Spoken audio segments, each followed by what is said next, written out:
Hello, it's Andy from Folklore Hiking Sticks. Today I'm just out for a little mooch in a local wildlife reserve, and I'm just getting my little bit of fix of outdoors. I've got to get home, I've got some things to do, and I've got a couple orders I've got to make up. So yeah, I'm just getting a little bit of outdoors time. Last night when the house went quiet, I had a quick little look on YouTube and I came across some, shall we say, videos about rewilding and the efforts in place to introduce apex predators to Great Britain. This was a very interesting idea for me, and I watched the contents, and I very quickly stumbled across more contents and more contents like you do, and before you know it, a vast track of time is gone. And yeah, I'd just like to state my little bit of thought on a process on this, because obviously I'm out in the woods a lot of my time shall I say, and how I genuinely think this would work and how it could happen. Well, the contenders are bears, wolves and lynx. Now, as I scan around, you can clearly see we have open fields there. We have a bit of commercial woodland over there. On the horizon, just over there, the hill, as it comes out of those woods, we have private woodlands like this, and there's fields above that, and you can drop down into a valley down there with fields either side, and there's a small sliver of woodland which belongs to this trust going along here. And as I come back around, you guessed it, there's fields just above me here. So what was the point of that exercise I've just shown you there? Now, I would consider this area I'm in here now, even though it's a wildlife sanctuary, it's one of possibly the more remoter ones in the southwest. It sees very, very little footfall, and I would personally like it to stay that way, but the other ones that have better road access, and indeed I've just seen a deer run up there, have better road access and have better parking facilities, obviously see a bigger footfall, and obviously that means dog walking as well. The point of this exercise is to show you that you are never in, at least England, very far from quality grade A farmland which is being utilised. So, could woodlands like this support apex predators? Well, the simple answer is, as I've just shown you, there are deers here. There are more than enough deers. The UK has an estimated 2 million strong deer population, and some would possibly argue possibly a little bit more than that. The wilder parts of Scotland, possibly Wales and England, shall we say the higher ground areas, and indeed the larger forest areas are all touted as possible locations. I do know by these videos that agencies are beginning to discuss these ideas, and indeed it's no longer just an academic discussion. People are putting these ideas forward to agencies and indeed investigating the possibility of this actually happening. Here's some evidence of man management in this woodland reserve, but that might not please people that might not see that as rewilding. But woodlands in the UK have been managed for hundreds if not thousands of years. Right, the argument that apex predators need to be here to control deers. Now, that's a reasonable, shall we say, idea to contemplate, but let's look at it in reality. Now, the reality is we do not have the room to have the vast quantity of numbers of predators doing their thing as regard to a range to roam over, areas to live in, which would not come into contact with human activity and us in a detrimental way to the predators and ourselves, to sustain that argument. It is just false. There's a bat box. That's quite an interesting sight just above the path.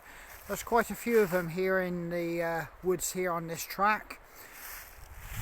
The bird box is there, if you can see it. There's quite a few of those scattered around. So yes, this reserve is doing its thing for the wildlife. Obviously it's the wrong time of year for them to be utilised, these bird boxes, but as you can see there's one there just up on that tree. It's only basically a few months away before they're going to start to be used. And there's another one hiding there behind that holly tree there. You can see it right there.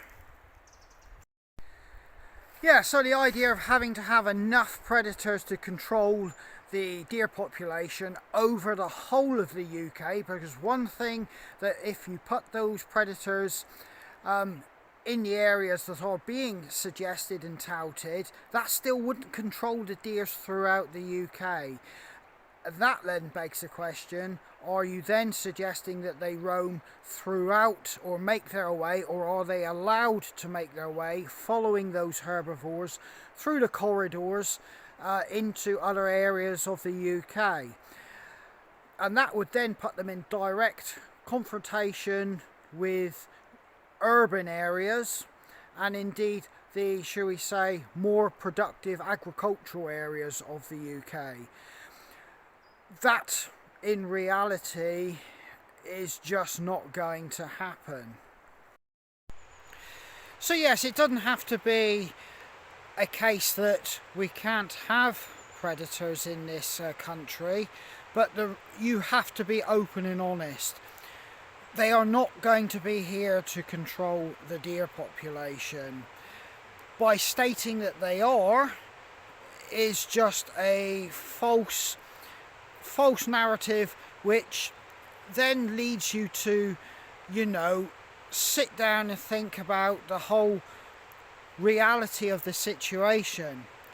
Now, I enjoy wildlife and I would like to see apex predators in this country, but the reality is they would be in extremely limited numbers and in extremely restricted areas for them to survive for their own well-being and for them to be able to flourish in limited numbers where the contact with humans would not cause a backlash, and then obviously negative consequences would come from that. Obviously Europe has these predators in existence in a lot of the countries, and they've been brought back from the brink, and in a lot of cases they're actively encouraged. But having said that, they have vast tracts of shall we say open wilderness, or shall we say areas of land which don't have the opportunity for situations to arise between humans and these animals to the level that they would here. Why am I saying that? We're a small urban tract of land with 65 million of us and growing through all the mechanisms our population is growing, and that doesn't look to be stopping anytime soon. In fact, that is the elephant in the room.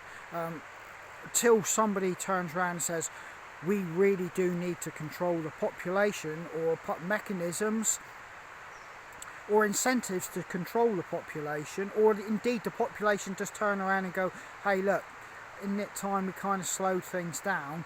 Till something happens with human population, and the pressures that puts on the land in building, resources, food and everything in that vein, all you're doing is decreasing the viability to have apex predators.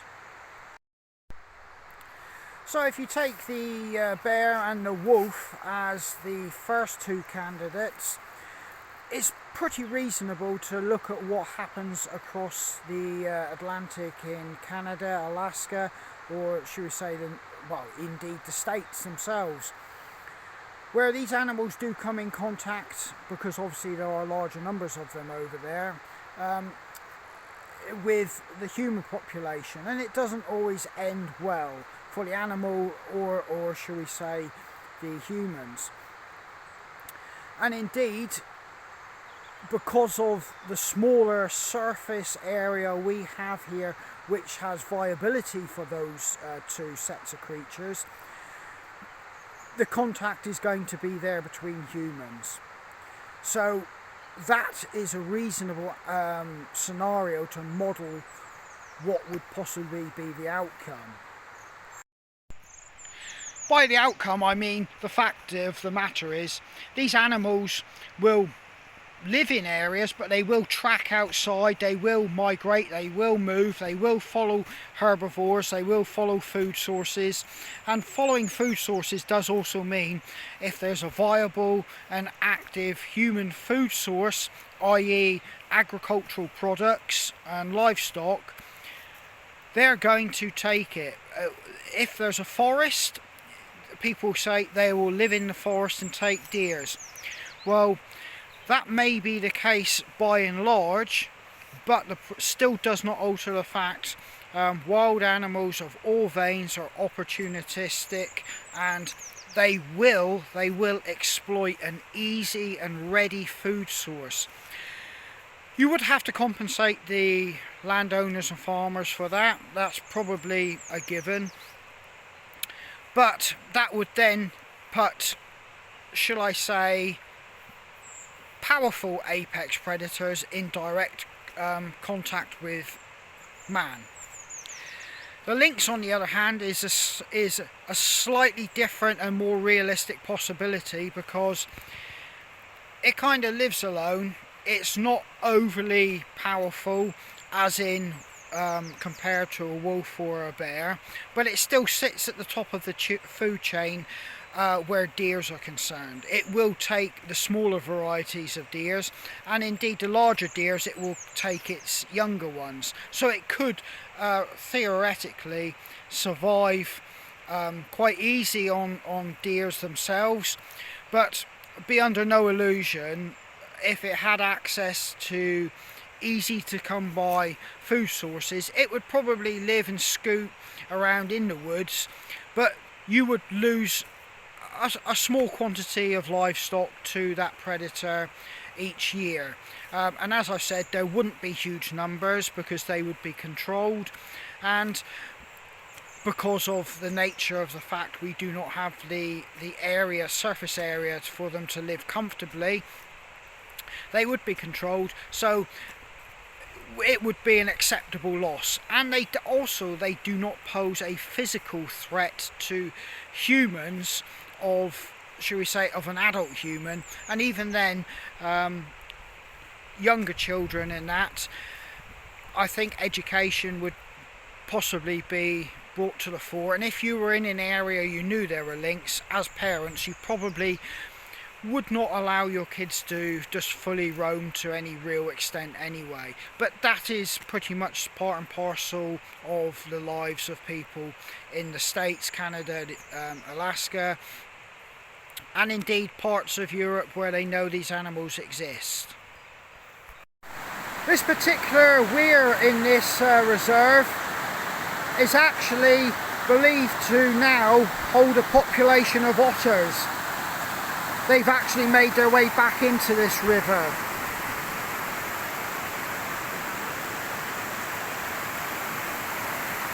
Which is nice. It's nice, even though I've not seen one, just the thought that they are here just adds that little bit something special to this weir and this river system. And I guess ultimately that's what it would be like if you had an apex predator in the woodlands that you are actually in. Making my way along a track beside a leat, which I believe probably goes to a mill. So I'm just following this track. It's not one I've actually been on in this reserve, so I'm hoping this is actually, if my calculations are right, will take me back to my car a little bit quicker than going back up through the field systems. Yeah, well, I'm obviously at home now, and you know, what I've clearly said about apex predators, I would like them back. I don't see the bears and the wolves coming back because they would have to be semi-enclosed or controlled to the point it would be a captive release program, and that would not truly be rewilding. Whether that gets a green light, I don't know, but it would still be interesting anyway. But in effect, it would be a very, very large area that would be managed almost like a safari park situation for those creatures. I keep alluding to the fact the country's got 65 million people and growing, and ever expanding out into the rural and the more, shall we say, remote parts of the UK, even if you can classify any of that as remote now. But you've also got the recreational uses and pressures put on these bits of land by hikers, walkers, climbers, just people, wildlife watchers, and all manner of outdoor activities taking place by the said people that live in the urban environment, who then seek their bit of enjoyment heading out to these areas. And then you have to ask yourself, are you going to restrict these people from going to these areas because you've got apex predators? A, you don't want them coming into contact with them, or B, you don't want them disturbing the creatures in themselves so that they can flourish.